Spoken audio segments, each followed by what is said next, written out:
ونعوذ بالله من شرور أنفسنا ومن سيئات أعمالنا من يهده الله فلا مضل له ومن يضلله فلا هادي له فلن تجد له وليا مرشدا ونشهد أن لا إله إلا الله وحده لا شريك له ونشهد أن لا إله إلا الله وحده لا شريك له هو الذي لا ضد له ولا ند له لا مثل له ولا مثيل له ولا كفيل له لا شبه له ولا شبيه له ولا ولد له ولا والد له وهو الواحد الفرد الصمد لم يلد ولم يولد ولم يكن له كفوا أحد ونشهد أن سيدنا ونبينا وحبيبنا وحبيب ربنا وطبيبنا وطبيب أرواحنا محمدا عبد الله ورسوله أرسله بالحق بشيرا ونذيرا وداعيا إلى الله بإذنه وسراجا وقمرا منيرا أما بعد فأعوذ بالله من الشيطان الرجيم بسم الله الرحمن الرحيم والضحى والليل إذا سجى ما ودعك ربك وما قلى وللآخرة خير لك من الأولى ولسوف يعطيك ربك فترضى ألم يجدك يتيما فآوى ووجدك ضالا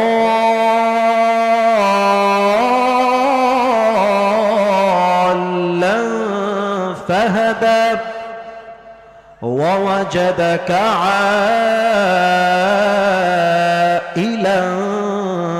فأغنى فأما اليتيم فلا تقهر وأما السائل فلا تنهر وأما بنعمة ربك فحدث وقال رسول الله صلى الله عليه وسلم بلغوا عني ولو آية وقال رسول الله صلى الله عليه وسلم تركت فيكم أمرين لن تضلوا ما تمسكتم بهما كتاب الله وسنة رسوله أو كما قال عليه الصلاة والسلام إن الله وملائكته يصلون على النبي يا أيها الذين آمنوا صلوا عليه وسلموا تسليما اللهم صل على محمد وعلى آل محمد كما صليت على إبراهيم وعلى آل إبراهيم إنك حميد مجيد استغفر الله استغفر الله আমার রংপুরের মিঠাপুকুরের ভাইরা কেমন আছেন আপনারা সবাই? আলহামদুলিল্লাহ, আল্লাহ তাআলার শুকরিয়া যে আল্লাহ তাআলা আমাকে অনেক ভালো রেখেছেন। আল্লাহর অশেষ শুকরিয়া এবং মেহেরবানি। পীর মহিউদ্দিন নুরানি হাফেজিয়া মাদ্রাসা ও ইয়াতিমখানা হাফেজ ছাত্রদের পাগড়ি প্রদান উপলক্ষে আজকে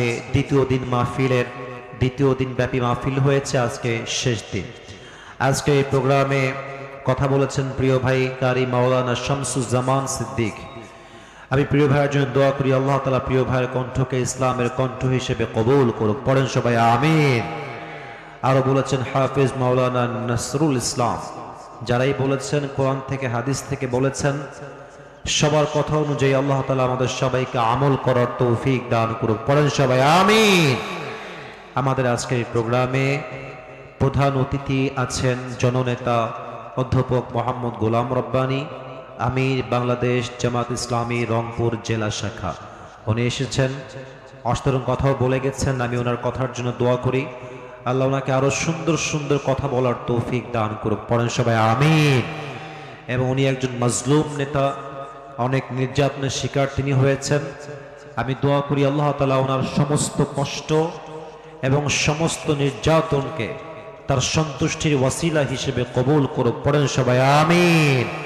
আমাদের আজকের এই প্রোগ্রামে সভাপতি আছেন আলহাজ মোহাম্মদ আজিজার রহমান সরকার, সভাপতি পীর মহিউদ্দিন নুরানি হাফিজিয়া মাদ্রাসা চড়ারহাট। উনি কি এসেছেন?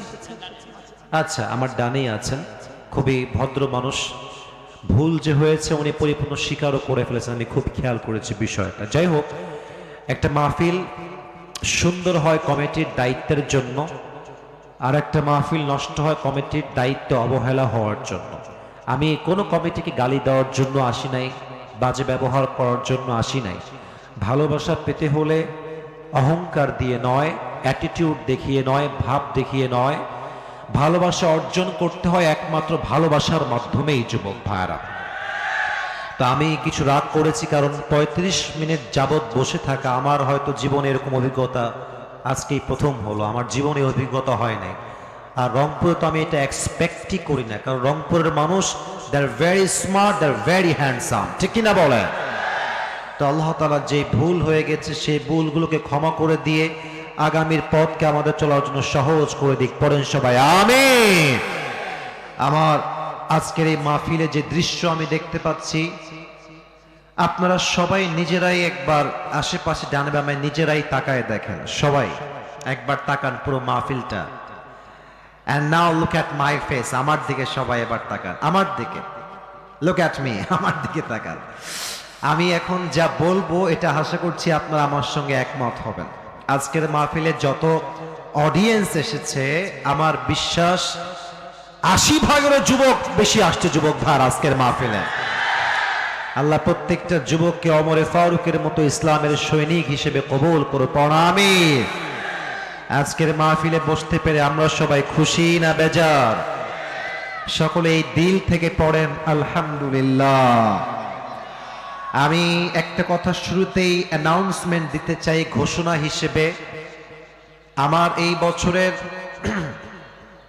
সবচেয়ে বেশি কল, সবচেয়ে বেশি দাওয়াত, সবচেয়ে বেশি মানুষ যেই মাহফিলে আমার আসে এটা হচ্ছে রংপুরের মাটি। যুবক ভাইরা সবচেয়ে বেশি রংপুর, দিনাজপুর, নীলফামারী, কুড়িগ্রাম, আপনাদের ঠাকুরগাঁও, পঞ্চগড়, মানুষ যে কি পরিমাণ ভালোবাসে বলার কোনো ভাষা আমার কাছে নাই। ইভেন আপনারা জানলে অবাক হবেন, এই রংপুরের মাটির মাহফিল মানুষ ইউটিউবে সবচেয়ে বেশি দেখে। না, এটা শো অফ করার জন্য বলছি না বা পাম দেওয়ার জন্য, এটা সত্য কথা। আপনি চাইলে একটু রিসার্চ করতে পারেন।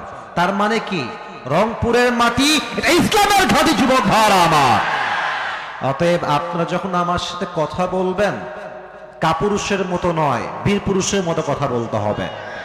রাজি আছেন তো সবাই ইনশাআল্লাহ? বলুন সবাই আমাকে, এই কোরআন লাগবে, একটা কোরআন লাগবে ভাইজান, এটা কোরআন দিলে খুবই ভালো হয়। আমাকে উত্তর দেন সবাই, দেশটা কি পরাধীন না স্বাধীন? এই দেশ স্বাধীন কারা করেছে? কলিজার টুকরা যুবক ভাইরা বুকের তাজা রক্তের মাধ্যমে দেশটাকে স্বাধীন করেছে। আচ্ছা, আপনারা আমার দুই হাত দেখেন তো, একটা নাম জিজ্ঞেস করতে চাই সবার কাছে। একজন যুবক দুই হাত এমনি পেতে গুলির সামনে বুক পেতে দিয়েছিল, ওই যুবকটার নাম কি? বাসা কোন বিভাগে? রংপুর বিভাগে বাসা। এটা মাথায় রাখতে হবে। রংপুরের সন্তানরা বিড়ালের বাচ্চা নয়, সব সিংহের বাচ্চাগুলো আমার সামনে বসে আছে। শহীদ আবু সাইদ যখন বুকের তাজা রক্ত দিয়েছে, তখন এই দেশের দ্বিতীয় স্বাধীনতার সূচনা শুরু হয়েছে।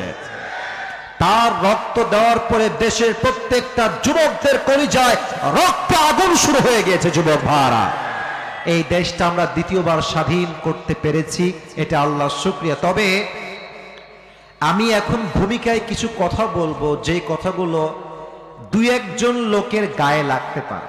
এজন্য আমি জানি দুই একজন লাগবে, এটা আপনার যতই বড় লাগবে এটা আমি জানি। তবে আমি আবারও আপনাকে বলছি, আপনি আমার শত্রু নন, আমিও আপনার শত্রু নই। আমার প্রথম পরিচয় বিএনপি নয়, জামাত নয়, আওয়ামী লীগ নয়, হেফাজত নয়, চরমনায় নয়, কওমিয়া নয়, আলিয়া নয়। আমার প্রথম পরিচয় আমি মুসলমান ঘরের সন্তান। আমি যা বলছি ইনসাফ ভিত্তিক কথা বলার চেষ্টা করছি। মিজানুর রহমান আজহারী সাহেব তার যশোরের মাহফিলে বলেছেন, দেশে আহামরি কোনো পরিবর্তন আসে নাই, এক দল খেয়ে গেছে আর এক দল খাওয়ার জন্য বসে আছে। আপনারা বলেন উনি কি কথাটা ভুল বলেছেন না ঠিক বলেছেন? আপনারা বাঘের মতো আমাকে উত্তর দিবেন আওয়াজ করে। প্রিয় কলিজার টুকরা রংপুরের ভাইরা, আজহারী সাহেব কি কোন দলের নাম উল্লেখ করেছিলেন? এই যে আস্তে কথা বললেন, কোন দলের নাম বলেছেন? কোন ব্যক্তির নাম মেনশন করেছেন? উনি জাস্ট বলেছেন এক দল খেয়ে গেছে আর এক দল খাওয়ার জন্য বসে আছে, এতেই কিছু লোকের গায়ে আগুন ধরে গেছে। আমরা কোন দলের নাম উল্লেখ করি না। আচ্ছা, মনে করেন যে আজহারী সাহেব কোন দলের নাম উল্লেখ করেই ফেলেছেন, কোন দলের নাম এক্স্যাক্টলি মেনশন করেছেন, তো আমাদের কি জনগণ হিসেবে বাক স্বাধীনতা নেই? বলেন সবাই, আছে না নাই? যদি আমাদের বাক স্বাধীনতা কেউ কাটতে চায়, তাদেরকে আওয়ামী লীগের ইতিহাস মনে রাখতে হবে। যুবক ভাইরা আমার, তো আমি দেখলাম একজন নেতা, তার নামটা আমি জাস্ট বলেই ফেলছি, ছোট্ট নাম বলছি, দুদু সাহেব। উনি বললেন কোথাকার কোন আজহারি মাঝহারি। মিয়া, আজহারি কি মাঝহারি? এটা কি আপনাদের সস্তা মনে হয়? আজহারি এটা হচ্ছে বাংলাদেশের ব্র্যান্ডের নাম। যুবক ভাইরা আমার, আচ্ছা আপনি বলেন, এই যে একজন নেতা, দলের নেতা একজন আলেমকে বলছে আজহারি মাঝহারি কোথাকার কে, এটাই প্রমাণ যে সে মানুষটা শিক্ষিত হতে পারে না।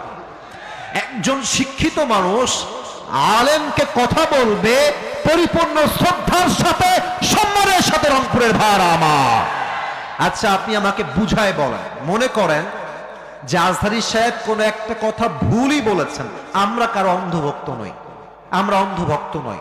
ভুল হলে ভুল, ঠিক আছে, আপনি দ্বিমত পোষণ করবেন, এটার তো একটা আদব আছে, এটা সম্মান আছে। আপনি বলবেন যে আমাদের সকলের প্রিয় মিজানুর রহমান আজহারী সাহেব কথা বলেছেন, আমার মনে হয় ব্যাপারটা এরকম না হয়, এরকম হলে আরো ভালো হতো। আপনি রেসপেক্ট দিয়ে বলেন। আপনি যখন আজহারীকে মাঝহারি বলে গালি দেন, কলিজার টুকরা যুবকদের রক্তক্ষরণ শুরু হয়ে যায়। যুবক ভাইরা, তবে হ্যাঁ, একজন বললেন যে আজহারী সাহেব আসেন, আপনি রাজনীতির নাম লেখান, আপনি রাজনীতি করেন, আপনি ওই দলে যান, সেই দলে যান। যশোরের মাহফিল আপনার ইউটিউবে আজকে সার্চ দিবেন, জুম করবেন যশোরের মাহফিলটা, ড্রোন ফুটেজ বা পেছনের ফুটেজ দেখবেন, যত মাহফিলে অডিয়েন্স এসেছে 95 যুবক ভাইরা সেই মাহফিলে এসেছিল। সবাই কি জামাত ইসলাম? তারা সবাই কি শিবির নাকি? তারা মিয়া, ঘোল খাওয়াই লাভ নাই, এইসব ঘোল আর বাংলার মানুষ খাবে না। যুবক ভাইরা, জামাত ইসলাম নয়, বিএনপির লোকরা আজহারীকে কলিজা থেকে ভালোবাসে। যুবক ভাইরা, ওই যে যশোরের মাহফিল, আওয়ামী লীগও ছিল, বিএনপিও ছিল, যুবকও ছিল, মায়েরাও ছিল, বোনেরাও ছিল। অতএব আমাদের ভালোবাসা দলের জন্য নয়, জামাতের জন্য নয়, কোন ব্যক্তির জন্য নয়। আমাদের ভালোবাসা একমাত্র কোরআনের ভালোবাসা, একমাত্র আল্লাহর জন্য ভালোবাসা এটা। আচ্ছা, যেই দলগুলো এভাবে আজহারীকে কটাক্ষ করছেন, এই যে 20 লাখ মানুষের সামনে কটাক্ষ করলেন, ওখানে কি সবাই আজহারীর ভক্ত না? তো আপনি যে গালিটা দিলেন, যার বুকে আপনি আঘাত দিলেন, আচ্ছা ভাবেন যে আজহারী সাহেবকে আমি ভালোবাসি, কথার কথা, তো আমার ভালোবাসার মানুষকে যে গালি দিবে, আমি কি তাকে আর ভোট দিব নাকি? কথা বলেন, ভোট দিব নাকি? আপনি আমাকে সম্মান করবেন, আমার ভালোবাসার মানুষকে সম্মান করবেন, আপনাকে আমি স্যালুট জানাবো। যুবক ভাইরা, ঠিক কিনা বলে? মেহেরবানি করে দলাদলি করবেন না। স্বৈরাচার বিদায় নিয়েছে, ওই চ্যাপ্টার ক্লোজ। আগামী দেশ হবে ইসলামের বাংলাদেশ, কোরআনের বাংলাদেশ। কেউ যদি রুখে দিতে চান, মনে রাখবেন ইসলামকে যারাই রুখতে এসেছে কেউ রুখতে পারে নাই, তারা মাটির নিচে মিশে ধূলিসাৎ হয়ে নাচাকার হয়ে গিয়েছে। আল্লাহ প্রত্যেকটা মানুষকে কথাগুলো বোঝা এবং আমল করার তৌফিক দান করুক, পড়েন সবাই আমিন। আপনারা যারা মাহফিলে এসেছেন আজকে, আপনাদের বউ আছে কার কার একটু হাত তুলেন তো। বউ আছে? আছে, আচ্ছা হাত নামান। আব্বা জানেরা হাত নামান, সব মুরব্বীরা হাত তুলেছে। আপনাদের বউ নাই, সিঙ্গেল কারা কারা একটু কলিজার যুবক ভাইরা হাত তোলেন। ইন্না লিল্লাহ। স্যার আপনারা দেখেন, আপনারা দেখেন, আপনাদের কারো বউ নাই? আমি বিশ্বাস করি না, মিথ্যা না সত্যি? আহা, হাত নামাও যুবক ভাইরা। আমি মিঠাপুকুরে লাস্ট টাইম বলেছিলাম যে বউ ছাড়া জীবনটাই বৃথা যুবক ভাইরা। আসলে শীতকালে যার বউ নাই একমাত্র সেই বোঝে কম্বল দিয়ে কোনো শীত দূর হয় না। আমি আমার আব্বাজানদের পায়ে হাত রেখে একটা আবদার করতে চাই, এই শীতকালে আপনার ছেলেকে বিয়ে দেন আব্বা, আর দেরি কইরেন না যুবক ভাইরা। কথা ঠিক আছে কিনা বলো? আমি প্রায় বলি যে যুবকদের শীত দূর হবে কম্বল দিয়ে নয়, ল্যাব দিয়ে নয়, একমাত্র বউ দিয়ে যুবকদের শীত দূর হবে।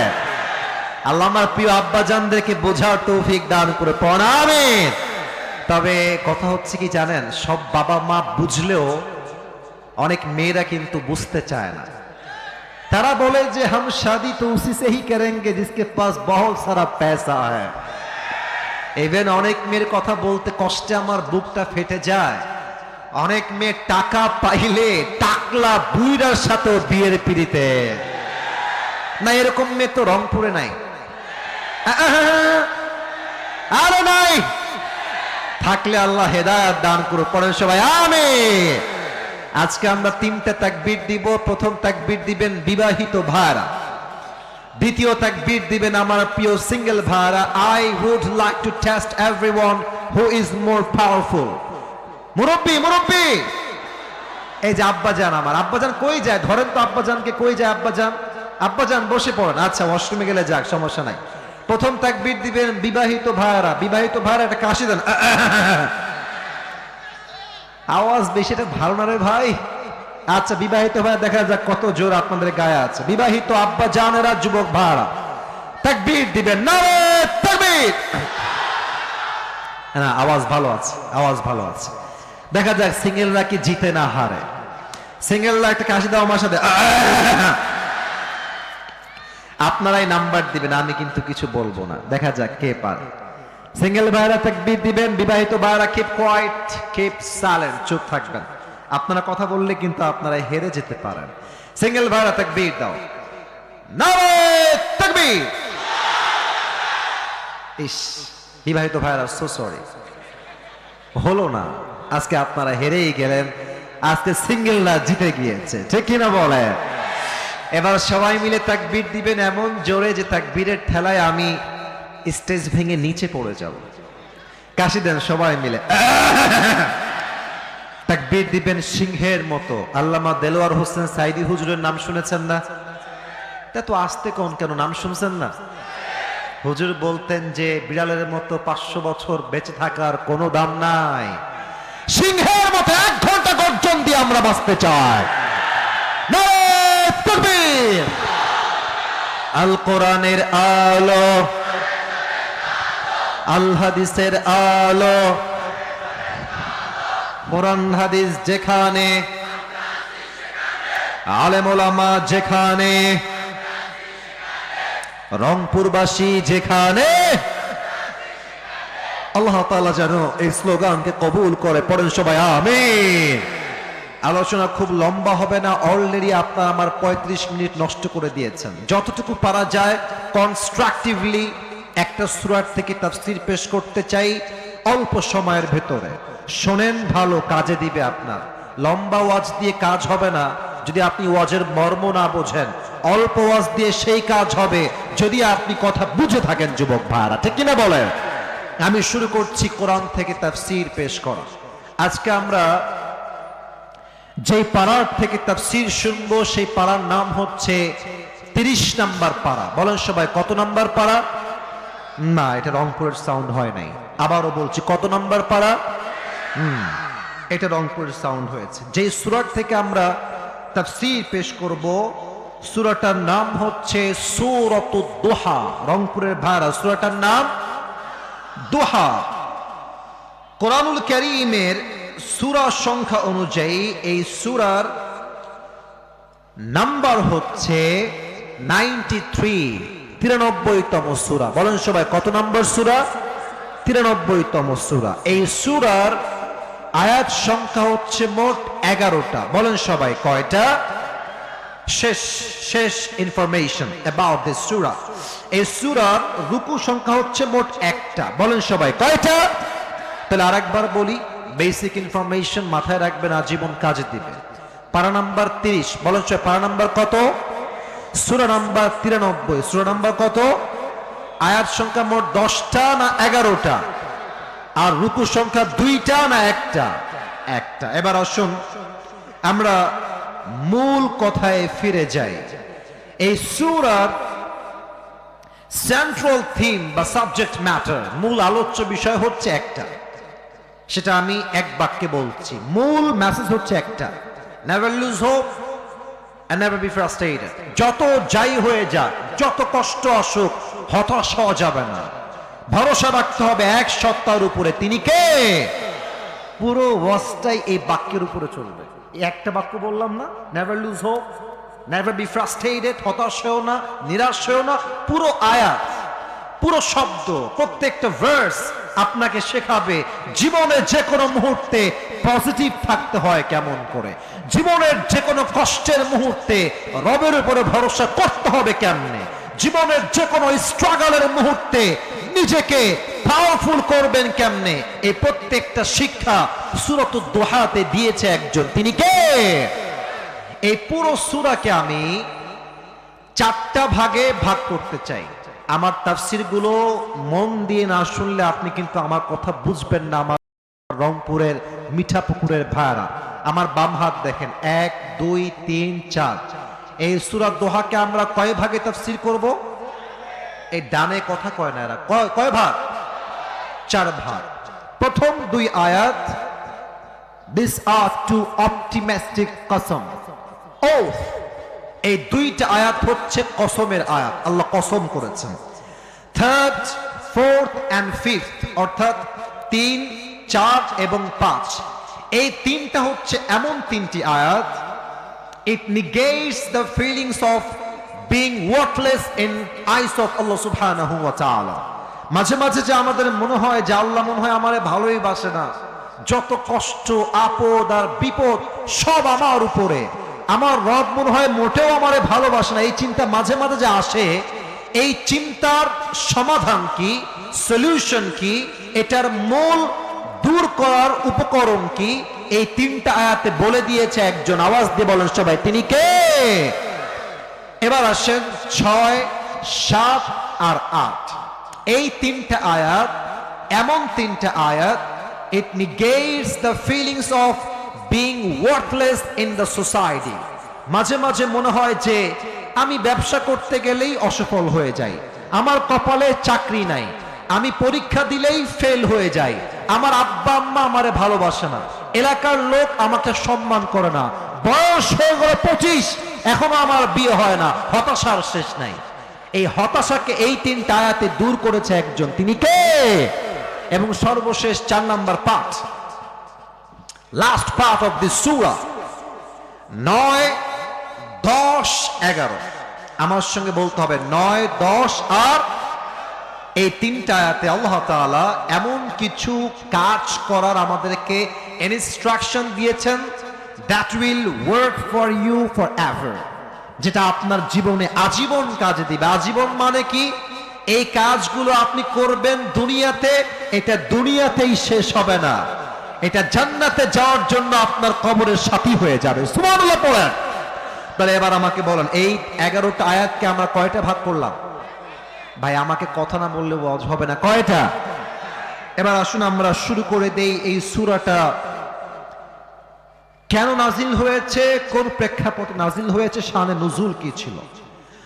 হাদিসে আসছে আল্লাহর হাবিব সাল্লাল্লাহু আলাইহি ওয়াসাল্লামের কাছে সব সময়, প্রত্যেক সময় কন্টিনিউয়াস প্রসেসে ওহী নাজিল হতো। কয়েকদিন পর পর ওহী আসতো। হঠাৎ করে ওহী আসা বন্ধ হয়ে গেল। কোথাও আসছে 7 দিন, কোথাও আসছে 2 সপ্তাহ, কোথাও আসছে 18 দিন, কোথাও আসছে 2 মাস যাবত ওহী আর নাজিল হয় না। কাফেররা বলতে শুরু করলো, মুহাম্মদ তোর রব তোকে ভুলে গিয়েছে, তোকে আর ভালোই বাসে না। যদি তোর রব তোকে ভালোই বাসবে, ওহী নাজিল হয় না কেন? আল্লাহ ওহী নাজিল করে না কেন? আবু লাহাবের স্ত্রী বলছে, ইয়া মুহাম্মদ তোর রব তোর আর ভালোই বাসে না, ভালোবাসলে ওহী নাজিল হয় না কেন? নাউজুবিল্লাহ বলবেন না আপনারা সবাই? আল্লাহ বললেন, নবী আপনি টেনশন করবেন না। নবী চিন্তায় পড়ে গেছে, আমি কি কোনো ভুল করলাম নাকি, আমার দ্বারা কোনো মিস্টেক হয়ে গেল নাকি, ওহী নাজিল হয় না কেন, আল্লাহ কি আমার উপর নারাজ হয়ে গেল নাকি? এই দুশ্চিন্তা দূর করতে আল্লাহ তাআলা সূরাতুদ দুহাকে নাজিল করেছে। সুবহানাল্লাহ পড়বেন না আপনারা? এটা হচ্ছে শানে নুজুল বা প্রেক্ষাপট বা ব্যাকগ্রাউন্ড অফ দি সূরা।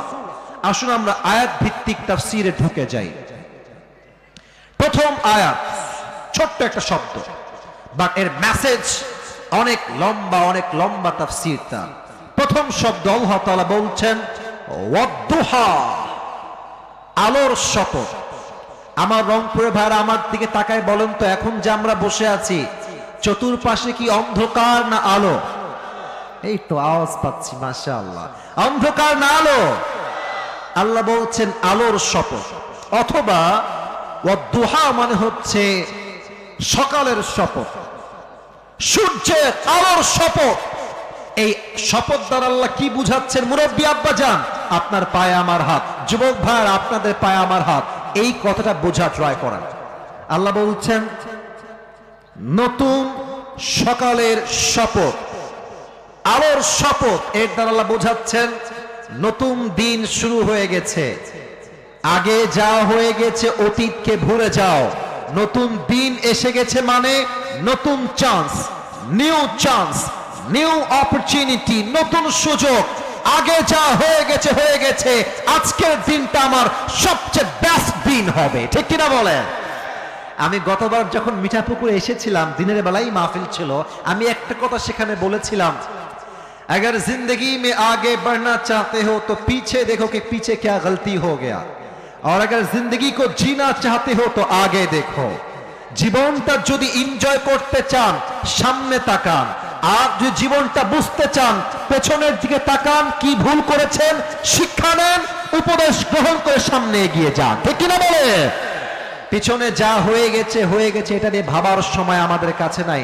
অনেক যুবক দেখবেন যে প্রেম করে ছ্যাঁকা খেয়ে বেকা হয়ে গেছে, এখন গার্লফ্রেন্ডকে আর ভুলতে পারে না। হুজুর আমি তো ভুলতে পারি না হুজুর, আমার তো পড়ায় মনোযোগ নাই, খাওয়ায় মনোযোগ নাই। আরে বেটা, যেই বেড়ি তোরে ছাড়ছে তুই জীবনে ভালো কিছু কর, এর চাইতে 1000 গুণ বেটার অপশন আল্লাহ তোমাকে দান করবে যুবক ভাড়া, ঠিক কিনা বলো?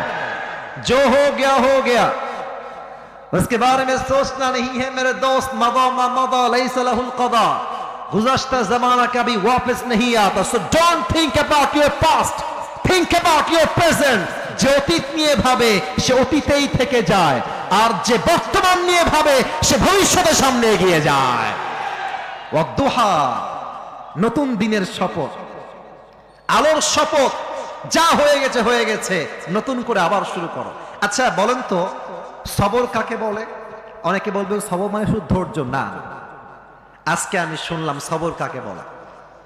এ কই যায়? এই সোনামণি বসো বসো বসো, না না বসো বসো, না না না খবরদার এই ধান্দা করো না। কেউ যদি উঠে যাও লুঙ্গি টাইনা ধরে বসা দিবেন আজকের মাহফিলে, তবে খুলে যেন না যায়। খবরদার কেউ যাবেন না। কাশি দেন সবাই। সবর কাকে বলে এটা আপনি জীবনেও শোনেন না, আমি আজকে আপনাকে প্রথম বলছি হয়তো বা। সবর কাকে বলে? সবর হচ্ছে পরিস্থিতি আপনার আওতার বাহিরে, পরিস্থিতি আপনার ক্যাপাসিটির বাহিরে, আপনার বাপ আপনার বিপক্ষে, আপনার মা আপনার বিপক্ষে, আপনার বউ আপনার এগেইনস্টে, সমাজের লোক আপনার বিপক্ষে, আপনার বন্ধু আপনার বিপক্ষে, এত কষ্ট আপনার জীবনে চলছে, সেই মুহূর্তে দুইটা কাজ আপনি মাস্ট করছেন। এক, আপনার স্বপ্নের জন্য যেই কাজ আপনি রেগুলার করেন, সমস্ত কষ্টের মাঝে সেই কাজটা আপনি করেই যাচ্ছেন, এবং হাজারো হতাশা হাজারো কষ্ট আমার মনে আছে, আমি আল্লাহর আইনের বাহিরে যাচ্ছি না, স্বপ্নের কাজও করে যাচ্ছি কষ্টের মাঝে, আল্লাহর আইনকেও মানছি। এটার নাম হচ্ছে আসল ধৈর্য। কথা বোঝেন না আপনারা সবাই? আচ্ছা, মনে করেন যে আপনার গাড়ি আছে, বাড়ি আছে, টাকা আছে, বউ সুন্দরী, বাপ মা আপনার পক্ষে, আপনি কাজ করতে পারবেন, খুবই সাধারণ ব্যাপার, মন তো ভালো, কাজ তো করতেই পারবেন, বাট পুরো সমাজ আপনার বিপক্ষে, আপনার বউ আপনার বিপক্ষে, বন্ধুরা আপনার বিপক্ষে। সেই মুহূর্তে যে তার স্বপ্নের জন্য কাজ করে, তার মতো বীর বাহাদুর আর কেউ হতে পারে না। দিস ইজ কল্ড সবর। এটাই হচ্ছে সবরের মেইন সংজ্ঞা। তো আল্লাহ তাআলা বললেন আলোর শপথ। এবার আল্লাহ বলছেন ওয়াল্লাইলি ইদা সাজা, and the night when it covers with darkness। আল্লাহ বলছেন রাতের শপথ, এই রাত যখন হয় নিঝুম আর নিস্তব্ধ। আবারও বলছি, রাতের শপথ, রাত যখন হয় নিঝুম আর নিস্তব্ধ। এবার আমাকে উত্তর করতে হবে মূল ব্যাখ্যা বোঝার জন্য। প্রিয় ভাইরা, কাজ করার সময়, চাকরি করবেন, ব্যবসা করবেন, এই সময়টা কি রাতে না দিনে? দিনে। দিনে বলুন সবাই, রাতে না দিনে? আচ্ছা, মনে করেন যে আমি ভোর 6টার থেকে কাজ শুরু করেছি, রাত 9টা পর্যন্ত কাজ করলাম। যদি আমি 9টার পরে না ঘুমাই, তারপরের দিন কি কাজ করা আমার দ্বারা সম্ভব হবে? তার মানে কি কাজের পরে একটা আরামের দরকার। বলুন তো সবাই, আছে না নাই? আল্লাহ বলছেন নবী, রাত দ্বারা ওহির আগমন উদ্দেশ্য। হে রাসূল, যদি ওহি অলওয়েজ আগমন হতেই থাকে, ওহির একটা প্রেসার আছে, চাপ আছে। যদি ওহি নাজিল হতেই থাকে, একটা পর্যায়ে গিয়ে আপনি ক্লান্ত হয়ে যাবেন, ওহির প্রেসার আপনি সামলাইতে পারবেন না। হে আমার নবী, হে আল্লাহর হাবিব, দিন শেষে রাত না আসলে যেমন ভালো লাগে না, ঠিক তেমনি ভাবে ওহি যদি নাজিল হতেই থাকে, আপনি ক্লান্ত হয়ে যাবেন। আমি আল্লাহ ওহি বন্ধ করেছে, এর মানে এটা নয় যে আমি আল্লাহ নারাজ হয়ে গিয়েছি, বরং দিন শেষে রাত আসে শান্তির জন্য, আমি আল্লাহ রাতকে দিয়েছি আরামের জন্য। ওহি নাজিল হতে থাকলে আপনার কষ্ট বেশি বেড়ে যাবে। আপনার কষ্টকে হালকা করার জন্য, শান্তি করার জন্য সাময়িকভাবে ওহিকে বন্ধ করেছে একজন, তিনি কে? তার মানে দিন দ্বারা ওহির আগমন উদ্দেশ্য, আর রাত দ্বারা ওহির অনাগমন উদ্দেশ্য। দিন শেষে রাত না আসলে যেমন বান্দার ভালো লাগে না, এক্স্যাক্টলি ওহি অলওয়েজ নাজিল হলেই নবীর কষ্ট হয়ে যাবে। নবীর কষ্টকে দূর করতে ওহিকে বন্ধ করেছে একজন, তিনি কে? এবার আল্লাহ বলছেন 3 নম্বর আয়াত, শুরু হয়ে গেল 2 নম্বর চ্যাপ্টার। আমি একটা ঘটনা বলতে চাই, আমার কথা কি বোঝা যায়? আসতে বলেন, বোঝা কি যায় না? আল্লাহ বলছেন মা ওয়াদ্দাআকা রাব্বুকা ওয়া মা ক্বালা। নবী, সবাই আপনাকে ভুলতে পারে, আপনার হাত ছাড়তে পারে, বাট আপনার হাত ছাড়বে না একজন, তিনি কে? আমরা যারা এখানে বসে আছি, এখান থেকে নিয়ে এই পুরো এই পর্যন্ত, আশা করছি আপনারা একমত হবেন আমার সাথে। আমি সহ আমরা সবাই যারা এখানে আছি, আমার মনে হয় 99% বললেও ভুল হবে, আমরা 100তে 100 ভাগই মনে হয় সবাই মধ্যবিত্ত পরিবারের সন্তান এখানে বসে আছে। তোমরা আমার ওয়াজ যদি কখনো শুনে থাকো, আমি একবার আমার ওয়াজে বলেছিলাম যে মধ্যবিত্ত পরিবারের সন্তান মানেই একটা ব্র্যান্ড। যুবক ভাড়া মনে আছে? কেন বলেছিলাম? আপনি আমাকে বাইক দিবেন তাও চলবে, সাইকেল দিবেন তাও চলবে, কার দিবেন তাও চলবে, বলবেন যে কিছুই দিব না, হেঁটে হেঁটে আসো, তাও চলবে, কারণ আমি বড়লোক ঘরের ব্রয়লার মুরগি খেয়ে ব্রয়লার মুরগি ছেলে নয়, আমি মধ্যবিত্ত পরিবারের সন্তান, আমি কঠোর পরিশ্রমী সন্তান। ঠিক কিনা বলে? তা আমাদের যাদের মধ্যবিত্ত পরিবার আছে, আমরা বুঝি যে গোস্তের দাম কত বেশি, আমরা বুঝি যে একটা ভালোবাসার দাম কত বেশি, আমরা বুঝি একটা গাড়ির দাম কত বেশি দামি, আমরা বুঝি একটা R15 কত শখের বাইক যুবক ভাড়া, ঠিক কিনা বলো? তবে হ্যাঁ, একটা কথা এখানে মেসেজ দিতে চাই। আল্লাহ বলছে, শোন, তোর যত কষ্ট হোক, যত আপদ আসুক, কেউ তোর পক্ষে নাই। আমি আল্লাহ আগেও ছিলাম, আজও আছি, আগামীতেও থাকবো, ঠিক কিনা বলে? সেই দিন একটা কথা আমি আমার মাহফিলে বলছিলাম যে আমি যখন ওয়াজ মাহফিল প্রথমের দিকে শুরু করেছিলাম, আমার কাছে যত কল আসতো, কলগুলো আমি নিজেই রিসিভ করতাম। এটা আমি কয়েকদিন আগেও আমার মাহফিলে বলেছিলাম। তো হঠাৎ একদিন কল আসলো, আসরের নামাজের পরে একজন মেয়ে কল দিয়েছে। আমি প্রথমে কল ধরে সালাম দিলাম, তো দেখলাম যে একজন মেয়ে উত্তর দিচ্ছে। পরে দেখলাম যে উনি একজন মা বয়সী মানুষ, আন্টি বয়সী মানুষ। তো কথার মাঝে হয়তো আমি বললাম কেমন আছেন বা কি দরকার, এমনই কথা হচ্ছে, দেখলাম মহিলাটা চিৎকার দিয়ে কান্না শুরু করেছেন মোবাইল ফোনের অপোজিট সাইড থেকে। তা আমি তো ভয় পেয়ে গেছি, কি ব্যাপার, চিনি না জানি না, হঠাৎ করে ফোন, আবার কান্না, ব্যাপার কি, কি হয়েছে মায়ের? তো বললাম, আম্মা জান আপনি কাঁদছেন কেন, কি সমস্যা আপনার?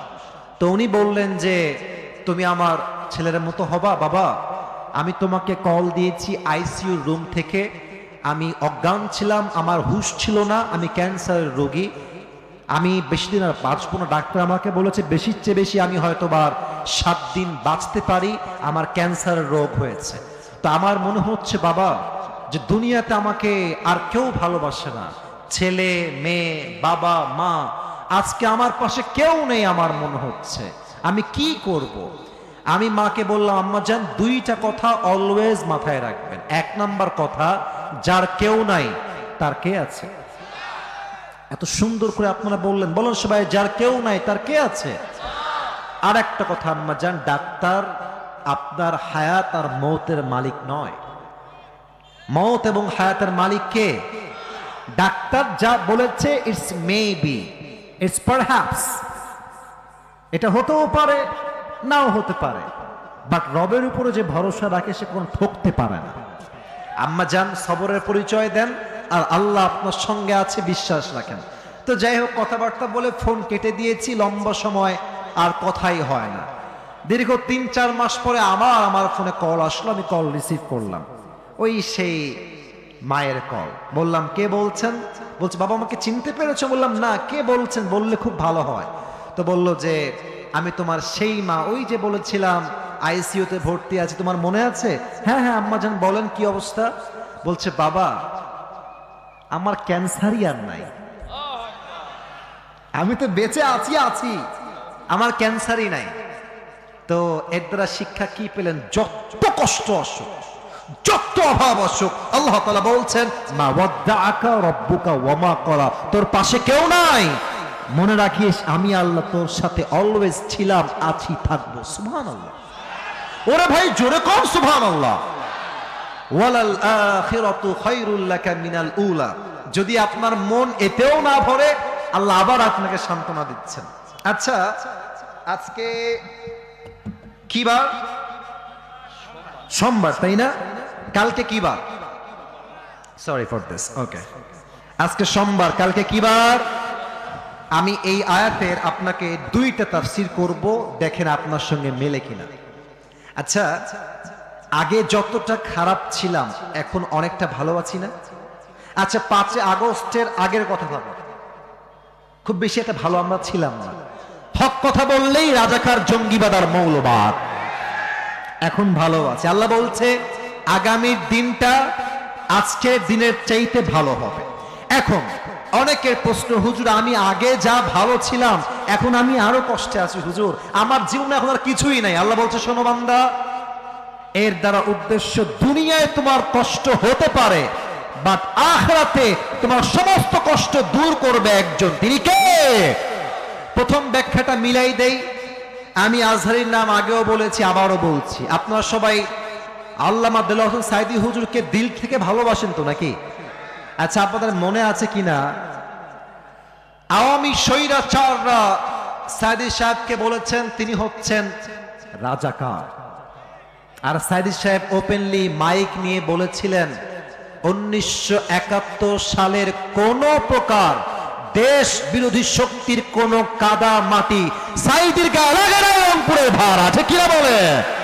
তবে উনি যখন সংসদ দাঁড়িয়ে বক্তব্য দিচ্ছিলেন, ওনার পাশের সেক্রেটারি বেঞ্চ থেকে বলা হয়েছিল সাইদি সাহেব হচ্ছেন রাজাকার, আর সাইদি সাহেব তার বুকের সমস্ত শক্তিকে এক করে বলেছিলেন হিন্দুস্তানের রাজাকাররা সাইদি রাজাকার বলতে পারে।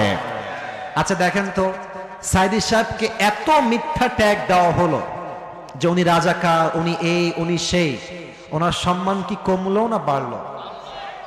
কমলো না বাড়লো? 15 বছর জেল খেটেছে, শহীদ হয়েছে, প্রমাণ করেছে মুসলমান শহীদ হতে প্রস্তুত আছে, বাতিলের সামনে মাথা করতে প্রস্তুত নয়। যুবক ভার আছে কিনা বলো? আল্লাহ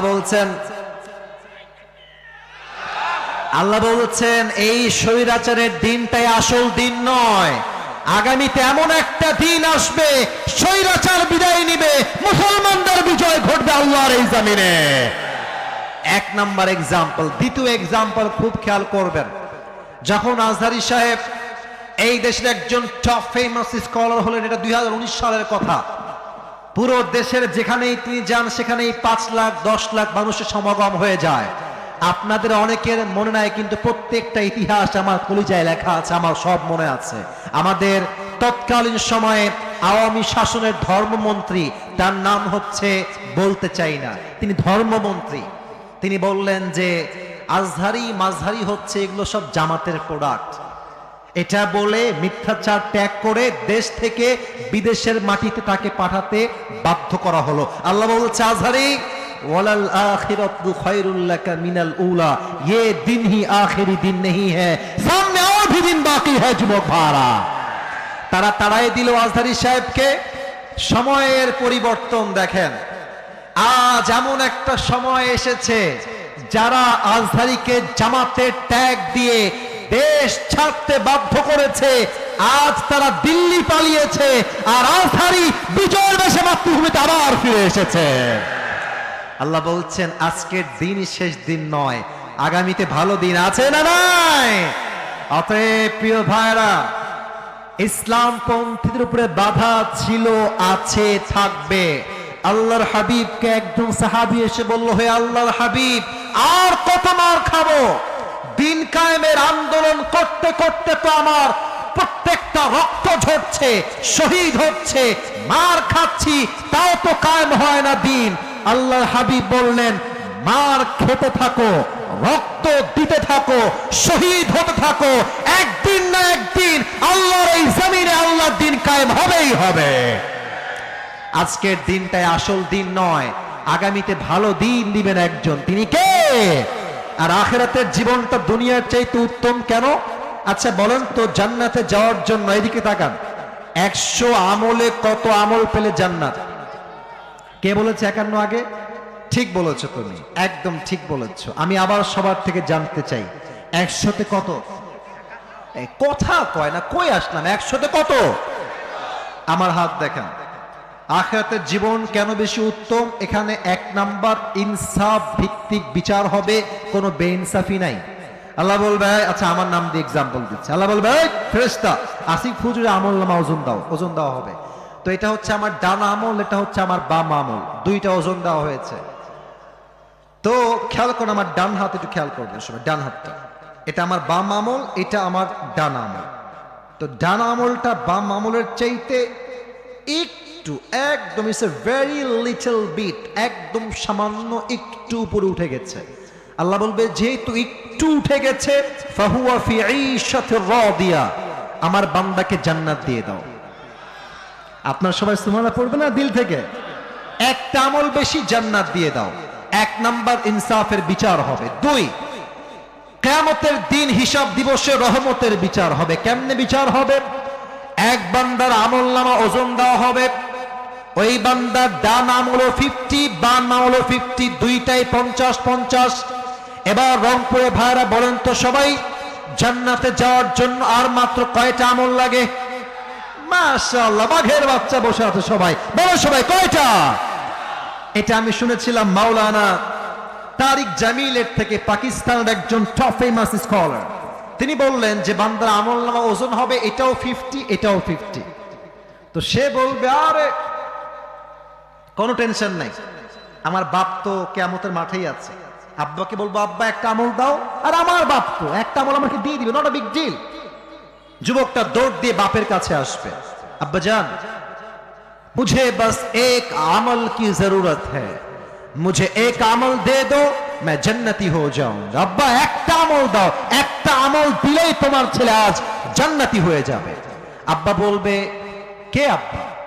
একদম হাসবেন না, হাসির কথা নয়। কে আব্বা? কিসের আব্বা? বের হও, আমার তো কোনো ছেলেই দুনিয়ায় ছিল না, বের হয়ে যাও, খরচ বের হও। যুবকটা অবাক হয়ে যায়, আমার বাবা মাকে চিনছে না মাত্র একটা আমলের জন্য। মায়ের কাছে আসবে, আম্মা একটা আমল দাও, अगर तुम्हारी लड़के को एक अमल मिल जाए तो आज जन्नती हो जाएगा। একটা আমল পেলে তোমার ছেলে জান্নাতি হয়ে যায়। মা বলবে কে ছেলে, কে মা?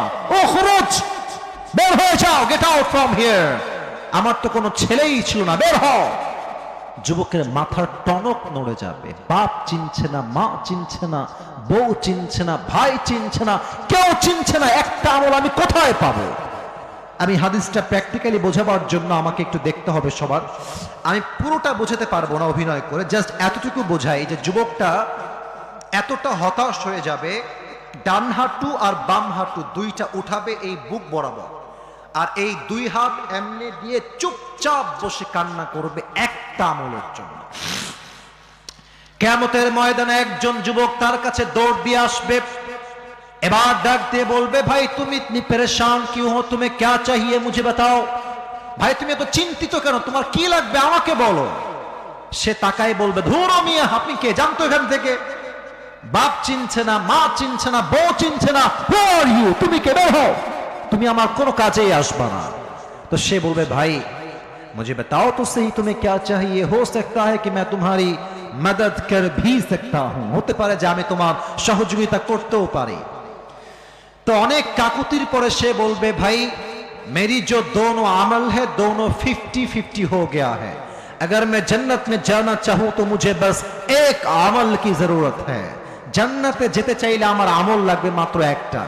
বলবে সির্ফ এক আমল কি জরুরত है तुम्हें, তোমার কি একটা আমল লাগবে আর নয়? বলছে yes I just need on good deeds, একটা আমল হলেই জান্নাতি। ও আচ্ছা ঠিক আছে যাও, ওই একটা আমল আজকে তোমার ভাই তোমাকে দান করবে। না সুবহানাল্লাহ, দিল থেকে হয় না, পড়ুন সুবহানাল্লাহ। তো আমি চশমাটা খুলছি জাস্ট রিঅ্যাকশন বোঝাবার জন্য, এমনে আরে ভাই তুমি আমাকে একটা আমল দিবা, বাপ দেয়নি, মা দেয়নি, বউ দেয়নি, বাচ্চা দেয়নি, যাদের জন্য পুরো জীবনটাই তামা করলাম, কেউ আমাকে একটা আমলও দেয় না, তুমি আমাকে একটা আমল দিবা? क्या ये सच है या झूठ है, तुम वाकई में मुझे एक अमल देने वाले हो मेरे भाई, একটা আমল দিবা? আরে ভাই আপনি নিবেন কিনা তাই কর, আরে ভাই দেন দেন।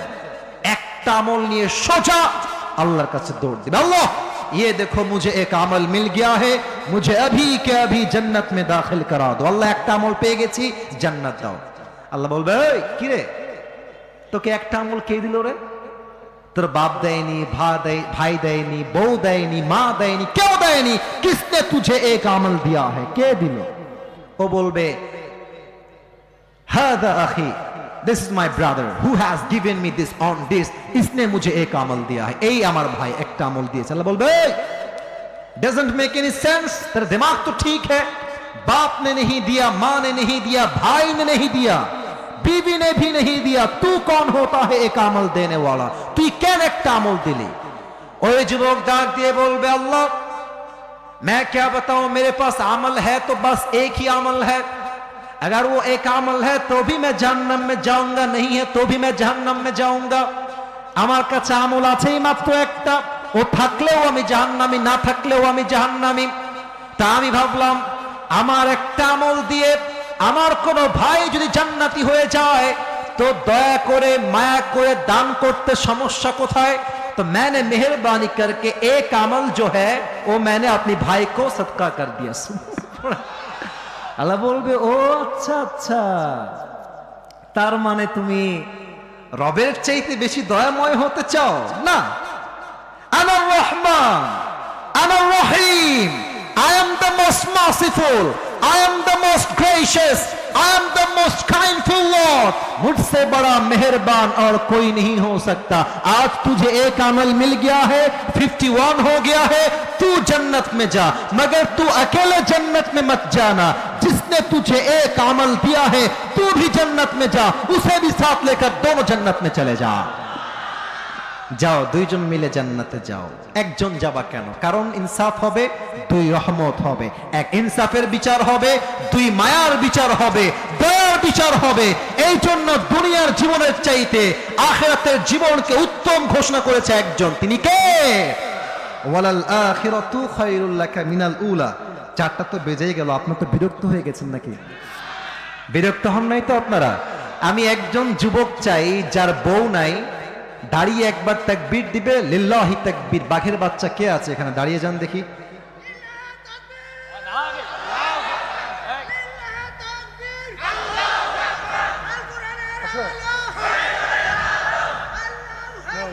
মাশাআল্লাহ, ভাইয়ের বিয়ে খুব ভালো হবে না বোঝা যাচ্ছে, কারণ সাউন্ড খুব ভালো না। আচ্ছা, আরেকজন লাগবে না, আমিই দিচ্ছি, আমিই পারবো ইনশাআল্লাহ। তো ভাই মিলে কাশি দিন দেখি। আর সবাই দেন কাশি মিয়া।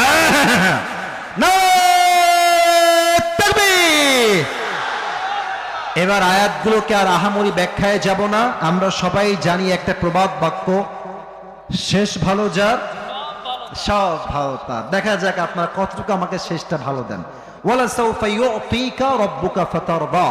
আল্লাহ বলছেন, বান্দা যা যা তোর জীবনে হারিয়েছে, হারিয়ে যাওয়া জিনিস নিয়ে আফসোস করিস না, আমার উপরে ভরসা রাখ। যা হারিয়ে গেছে তার চাইতে উত্তম জিনিস দিবে একজন, তিনি কে? এবার বলেন তো একটা উত্তর আমাকে সবাই দিল থেকে। নামাজের পরে আমরা হাত তুলে এইটা কি করি? মোনাজাত বা দোয়া। বলেন সব, মোনাজাত বা দোয়া। আচ্ছা, অনেকে আমাকে প্রশ্ন করে যে হুজুর দেন দেন আমাকে চা দেন, এখানে দেন। দোয়া করি হুজুর, আমার দোয়া কবুল হয় না কেন? এই প্রশ্ন আমাদের আছে না ভাই? হুজুর কথা কয়, আপনারা কন না, আমাদের দোয়া কবুল হয় না মাঝে মাঝে, এই প্রশ্ন আমাদের সবার আছে না নাই? আমি একটা কথা আপনাকে ইনশিওর করে বলছি, মুরব্বী আব্বা জান, যুবক ভাইরা শুনবেন, আবারও বলছি শোনেন, আবারও বলছি শোনেন, আপনার প্রত্যেকটা দোয়া আল্লাহ কবুল করে নিয়েছে। সুবহানাল্লাহ পড়বেন না আপনারা সবাই? তবে দোয়া কবুলের তিনটা সিস্টেম আছে। বলেন সবাই, কয়টা? এক, বান্দা বলবে আল্লাহ গাড়ি চাই, আল্লাহ বলবে যা তোকে এখনই গাড়ি দিয়ে দিলাম, একটা চাওয়ার সঙ্গে সঙ্গেই পেয়ে যাবেন। দুই, আল্লাহ বলে বান্দা এখন চেয়েছিস, তবে ওইটা তোর জন্য এখন পারফেক্ট না, আগামীতে পারফেক্ট হবে, একটু অপেক্ষা কর, তোর দোয়া আগামীতে কবুল করবে একজন, তিনি কে? আর একটা দোয়ার সিস্টেম হচ্ছে, বান্দা এখনো দিব না, পরেও দিব না, দুনিয়াতেই দিব না, যেই দিন পরকালে তোর হিসাবে আমল নামা কম হয়ে যাবে, তুই বিপদগ্রস্ত হয়ে যাবি, ওই যে তোর দোয়া কবুল বাকি রেখেছিলাম, ওই দোয়াকে ওয়াসিলা করে তোকে আমি আল্লাহ জাহান্নামী থেকে জান্নাতি মানুষ বানায় দেব। ওয়ালা সাউফা ইউতিকা রাব্বুকা ফাতারদা। Indeed your Lord will give you something that will definitely make yourself happy. Whatever you have lost doesn't matter. Allah will give you something that will definitely make you happy. যা হারিয়ে গেছে যাক, আমার বিশ্বাস যা নিয়ে গেছে তা আমার রবের ছিল, যা আমাকে আল্লাহ দিবেন তিনিই দিবেন, যা হারিয়ে গিয়েছে তার চাইতে উত্তম কিছু আল্লাহ আমাকে দিবেন, এটাই আমার বিশ্বাস, ঠিক কিনা বলেন? ওয়ালা সাউফা ইউতিকা রাব্বুকা ফাতারদা। আচ্ছা, আরো দুইটা ভাগ তো তরজমা বাকি আছে, বলা যাবে কি যাবে না? চারটা বেজে গেছে যে। আচ্ছা, আর কয়টা বাজে? 3:51। আচ্ছা, 9 মিনিট সময় আছে, আমি 9 মিনিটের বেশি কথা বলবো না, জাস্ট ট্রান্সলেশন করছি। আচ্ছা, উঠে গেছে না বসতেছে? কোনটা? যা যা, বসো বসো, খবরদার না, 4টার বেশি ওয়াজ হবে না ভাই, আমাকে সিরাজগঞ্জ যেতে হবে, আমি 2:30টায় আসছি, 2:35-এ অলরেডি আমি এখানে বসে আছি 1.5 ঘন্টা। এটা আমি কোনো দাবি নিয়ে বলছি না, ভালোবাসার জন্য বলছি, আবেগ দিয়ে নয়, বিবেক দিয়ে কাজ করতে হবে, ঠিক কিনা বলে? আসুন আমরা 2টা চ্যাপ্টার শেষ করে দেই। আল্লাহ তাআলা বলছেন, আলাম ইয়াজিদকা ইয়াতীমান ফাআওয়া। বলেন তো আমার নবীর বাবার নাম কি ছিল? আব্দুল্লাহ। বলেন সবাই, নাম কি ছিল? এবার বলেন নবীজির মায়ের নাম কি ছিল? বলেন তো নবীজির দাদার নাম কি ছিল? চাচার নাম কি ছিল? আবু তালেব। বলেন সবাই আবু। একের পরে এক সবাই বিদায় নিয়েছে। আল্লাহ বলছেন, নবী আপনি তো ইয়তীম ছিলেন, আপনাকে ইয়তীম থাকা অবস্থায় আপনার লালন পালন করেছে একজন। আওয়াজ দিয়ে বলেন সবাই, তিনি কে? এক নাম্বার। দুই নাম্বার, ওয়াওয়াজাদাকা দাল্লান ফাহাদা। হে নবী আপনি পথ ভুলে গিয়েছিলেন, আপনাকে পথ দেখিয়েছে একজন। আওয়াজ দিয়ে বলেন সবাই, তিনি কে? আমি ছোট্ট একটা তাফসীর পেশ করছি, জাস্ট 1 মিনিট সময়। আমি উত্তর চাই সবার থেকে। কেউ উঠে গেলে খবর আছে কিন্তু, বলে দিচ্ছি, একজনও উঠবেন না। বলেন তো দুনিয়ায় আসার আগে আমাদের সকলের বাসা কি জান্নাতে ছিল না জাহান্নামে ছিল? জান্নাতে। বলেন তো আমাদের সকলের আদি পিতা প্রথম পুরুষ প্রথম নবী নাম কি? আদম আলাইহিস সালাতু ওয়াস সালাম। তার বাসা জাহান্নামে ছিল না জান্নাতে ছিল? জান্নাত থেকে আমরা দুনিয়াতে এসেছি। মনে করেন যে এই দুনিয়াটা হচ্ছে একটা কুয়ার মতো। আচ্ছা, রংপুরে কোথাও কোথাও কুয়া আছে না? কুয়া। আচ্ছা, কুয়াতে আমরা পানি তুলি কি দিয়ে? রশি দিয়ে। আচ্ছা বলেন তো, আমি আসিফ হুজুর রশি বাদ দিয়ে এমনি নিজেই পড়ে গেলাম, কুয়াতে পড়ে গেছি। আপনারা আমাকে তোলার জন্য বাঁশ নিবেন না রশি নিবেন? আর কথা কয় না, বাঁশ না রশি? তো দেখেন, রশিটা যে দিবেন, রশি হলেই হবে না, এটা হওয়া লাগবে দুইটা শর্ত। এক, রশি হওয়া লাগবে মজবুত শক্তিশালী। যদি রশি হয় দুর্বল, কি হবে? আপনি টান দিবেন আমাকে, আমি দড়ি ছিঁড়ে উল্টে আবার পর দাঁত মাত সব ভেঙে যাবে, ঠিক কিনা বলেন? রশি হওয়া লাগবে মজবুত। দুই, রশির গোড়ায় যিনি ধরবেন তার হাত হওয়া লাগবে শক্তিশালী। তার হাত যদি শিথিল হয়ে যায় আমি উঠে যাব টান দিয়ে, বা তার হাত শিথিল হলেই ছেড়ে দিবে, আমি পরে আমার দাঁত মাত আবার সব ভেঙে যাবে, ঠিক আছে কিনা বলেন? রশি হওয়া লাগবে মজবুত, যে ধরবে তার হাত হওয়া লাগবে মজবুত। তাহলে আমরা সবাই পড়ে আছি দুনিয়া নামক কুয়াতে। আমাদের মূল ঠিকানা হচ্ছে জান্নাত। আল্লাহ বললেন, বান্দা তোমরা সবাই পথ ভুলে গেছো জান্নাতে যাওয়ার, আমি আল্লাহ একটা রশি ফেললাম। ওয়াতাসিমু বিহাবলিল্লাহি জামিআ। আল্লাহর এই রশিকে শক্ত করে ধরো। এবার বলেন তো, এইটা হচ্ছে আল্লাহর রশি, এর চাইতে শক্তিশালী আর কোন রশি কি হতে পারে? আর এই রশির মূল গোড়ায় কার হাত? একমাত্র আল্লাহর হাত।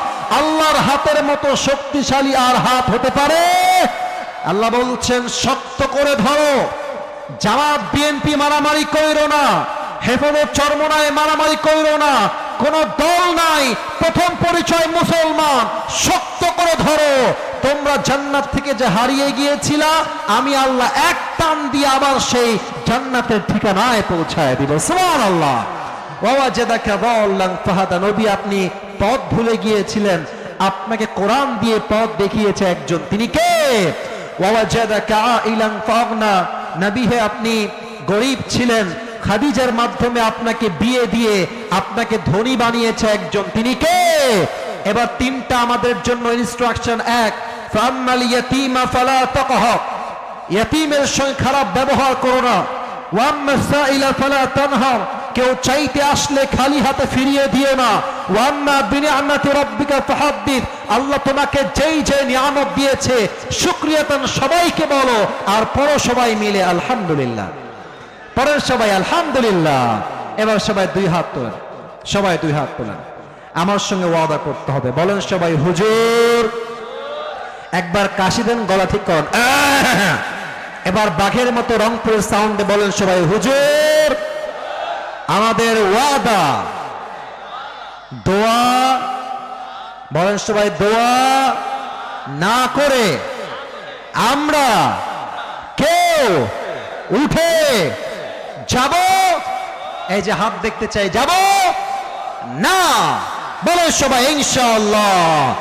এবার হাত নামান, যারা দাঁড়িয়ে আছেন দোয়ার জন্য বসে পড়েন। রংপুরের ভাইয়ারা বসে যাবে, আমি জানি বসে যাবে, সবাই ভদ্র। রংপুর মানে আমরা ভদ্র ঘরের সন্তান, ঠিক কিনা বলে? এই যে বসে যাচ্ছে, এই যে বসে যাচ্ছে, মাশাআল্লাহ, বসে পড়ো, দোয়ার জন্য বসো। এখানে একটা স্লিপ আসছে, এই বসেন বসেন, আমার কাছে আসছে একটা স্লিপ, উত্তর আমি দিচ্ছি 1 মিনিট সময়ের মধ্যে। আমাকে প্রশ্ন করা হয়েছে, হুজুর এখানে অনেক যুবক আছে যারা পর্নোগ্রাফির নেশায় আসক্ত, এদের করণীয় কি? আমি ছোট্ট একটা কথা বলতে চাই। প্রথম উপায় হচ্ছে বিয়ে করে নেওয়া। যুবক ভাইরা, বিয়ে করে ফেললে নিজের যে সেক্সুয়াল ডিমান্ডস আছে এটা পরিপূর্ণ হয়ে যায়, এবং হাজার হাজার যুবক জিনার থেকে বেঁচে যায়, পর্নোগ্রাফি থেকে বেঁচে যায়, ঠিক কিনা বলে? 2 নাম্বার, আপনার চোখটাকে নামিয়ে রাখবেন। সোশ্যাল মিডিয়ায় ইনস্টাগ্রাম হতে পারে, টিকটক হতে পারে, ফেসবুক হতে পারে, ইউটিউব হতে পারে, রিয়েল লাইফ হতে পারে। যখনই মেয়ে মানুষ দেখবেন চোখটা নামায় ফেলবেন আর পড়বেন আস্তাগফিরুল্লাহ। যেই বান্দা বেশি বেশি ইস্তেগফার পাঠ করে তাকে জিনার থেকে বাঁচায় দেয় একজন, তিনি কে? 3 নাম্বার, কখনো একা একা থাকবেন না। রুম একা, জানলা খুলে রাখেন, দরজা খুলে রাখেন, লাইট দিয়ে রাখেন, জানালাও বন্ধ, দরজাও বন্ধ, লাইটও বন্ধ। শয়তান বলবে এবার অন কর, পর্নোগ্রাফি দেখ, ঠিক আছে কিনা বলেন? যত একা থাকবেন গুনাহের সংখ্যা তত বেশি। 4 নাম্বার, অলওয়েজ ওযু অবস্থায় থাকবেন। যত পবিত্র থাকবেন শয়তান আপনার ধারে কাছে ফেরার সাহস পাবে না। অপবিত্র থাকবেন, শয়তানের ভয়াল গ্রাসে আপনি ধ্বংস হয়ে যাবেন। যুবক ভাইরা, ঠিক কিনা বলেন? আল্লাহ সবাইকে সঠিক সময় প্রত্যেকটা আমল করার তৌফিক দান করে। পড়েন সবাই দিল থেকে আমিন। সবাই আত্তাহিয়াতুর সূরাতে বসলে ভালো হয়। সবাই, আপনারা না, আপনার সামনে যারা আছেন লেটা মেরে না বসে আত্তাহিয়াতুর সূরাতে বসেন। মাশাআল্লাহ, বসে গেছে করে। আলহামদুলিল্লাহি রাব্বিল আলামিন ওয়াসসালাতু ওয়াসসালামু আলা সাইয়্যিদিল আমবিয়া'i ওয়াল মুরসালিন ওয়া আলা আলিহি ওয়া আসহাবিহি আজমাইন। আল্লাহ রাব্বুল আলামিন তোমার শাহী দরবারে হাত তুলেছে আসরের নামাজের ঠিক পূর্ব মুহূর্তে। আল্লাহ, শত শত যুবক ভাইরা, মুরব্বী আব্বাজানরা, মায়েরা, বোনেরা হাত তুলেছে। আল্লাহ, সূরাতুদ দুহা থেকে অল্প সময়ে কিছু তাফসীর পেশ করেছি। আল্লাহ, আমার কথায় ভুল ভ্রান্তি হতে পারে, ভুল ভ্রান্তিগুলো ক্ষমা করে দিয়ে সঠিক কথা অনুযায়ী আমল করার তৌফিক সবাইকেই তুমি দান করে দাও। আল্লাহ, আল্লাহ রাব্বুল আলামিন দয়া করে মেহেরবানি করে আমার যে কলিজার টুকরা যুবক ভাইরা হাত তুলেছে, আল্লাহ প্রত্যেকটা যুবক ভাইকে তুমি 5 ওয়াক্ত নামাজি যুবক হিসেবে কবুল এবং মঞ্জুর করে নাও। আল্লাহ, আজকের এই মাহফিলকে বাস্তবায়ন করবার জন্য যারা অর্থ দিয়ে সহযোগিতার হাত বাড়িয়ে দিয়েছে, সকলের দানকে তুমি তোমার সন্তুষ্টির ওয়াসিলা হিসেবে কবুল এবং মঞ্জুর করে নাও। আল্লাহ, আল্লাহ রাব্বুল আলামিন প্রত্যেকটা মা বোন যারা হাত তুলেছে, প্রত্যেকটা মা বোনকে তুমি ফাতেমার চরিত্রে চরিত্রবান হওয়ার তৌফিক দান করে দাও। আল্লাহ, আল্লাহ রাব্বুল আলামিন দয়া করে মেহেরবানি করে ইয়েতিমখানা হাফিজিয়া মাদ্রাসার উদ্যোগে আজকের এই প্রোগ্রামটা আয়োজিত হয়েছে। আল্লাহ, এই মাদ্রাসার সমস্ত অভাবকে তুমি তোমার গায়েবী খাজানা থেকে দূর করে দাও। আল্লাহ, আল্লাহ রাব্বুল আলামিন দয়া করে মেহেরবানি করে আমার যে মুরব্বী আব্বা জানরা হাত তুলেছে, আল্লাহ দীর্ঘ 1.5 ঘন্টার বেশি মুরব্বীরা বসে আছে। আল্লাহ, প্রত্যেকটা মুরব্বী আব্বাজানকে তুমি ইসলামের সৈনিক আবু বকর রাদিয়াল্লাহু তাআলা আনহুর মতো কবুল এবং মঞ্জুর করে নাও। আল্লাহ, আল্লাহ রাব্বুল আলামিন দয়া করে মেহেরবানি করে আমাদের পক্ষ হতে যাদের জনম দুঃখিনী আম্মা জান, জনম দুঃখী আব্বা জান বিদায় নিয়ে অন্ধকার কবরে চলে গিয়েছে, সকলের কবরকে তুমি জান্নাতের বাগান হিসেবে কবুল এবং মঞ্জুর করে নাও। আল্লাহ, যে হাফেজ ছাত্র আজকে পাগড়ি নিয়েছে, আল্লাহ প্রত্যেকটা হাফেজকে তুমি যুগ শ্রেষ্ঠ আলেম হিসেবে কবুল এবং মঞ্জুর করে নাও। আল্লাহ, আমরা যারা আমিন আমিন বলছি, আমাদের অনেকের মনে অনেক নেক উদ্দেশ্য আছে। আল্লাহ, সকলের মনের নেক উদ্দেশ্যকে তুমি কবুল এবং মঞ্জুর করে নাও। আল্লাহ, আল্লাহ রাব্বুল আলামিন দয়া করে মেহেরবানি করে আজ যেমন আমরা সবাই একসঙ্গে বসতে পেরেছি, জান্নাতুল ফেরদাউসে সবাই যেন একসঙ্গে মেহমান হয়ে থাকতে পারি আল্লাহ, সেই তৌফিক আমাদের সবাইকেই তুমি দান করে দাও আল্লাহ। রব্বানা তাকাব্বাল মিন্না ইন্নাকা আনতাস সামিউল আলিম ওয়া তুব আলাইনা ইন্নাকা আনতাত তাওয়াবুর রহিম। সুবহান রাব্বিকা রাব্বিল ইজ্জাতি আম্মা ইয়াসিফুন ওয়া সালামুন আলাল মুরসালিন ওয়ালহামদুলিল্লাহি রাব্বিল আলামিন। আবার দেখা হবে একদিন ইনশাআল্লাহ। আসসালামু আলাইকুম। সম্মানিত উপস্থিতি, ইন্টারন্যাশনাল ডোমার বক্তা ক্লাসে পড়ালেখা করে একজন ছাত্র এবং বক্তা